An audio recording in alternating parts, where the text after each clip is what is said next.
Hey everyone, in this video, I'll show you how to create permission-based dashboards in Looker Studio, step by step, beginner-friendly, and updated for 2026. If you want different people to see different data without creating multiple dashboards, this guide is exactly what you need. First, open Looker Studio in your browser and sign in with your Google account. From the home screen, open the report you want to control access for or create a new one if needed. Now let's start with basic sharing permissions. Click the Share button in the top right corner. Here you can add users by email and choose whether they have view access or edit access. For most teams or clients, view-only access is the safest option. So yeah, keep that in mind. Next, let's talk about data level permissions using filters.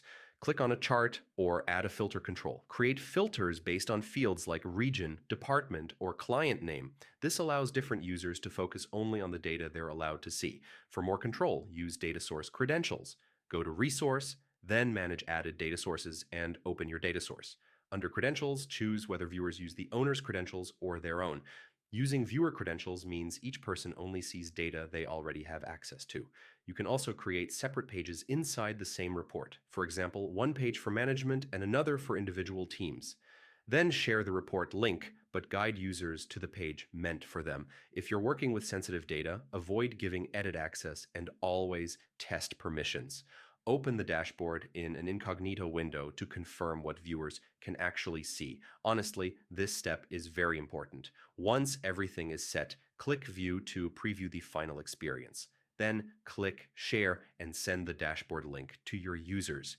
And that's how to create permission-based dashboards in Looker Studio in 2026, secure, flexible, and professional.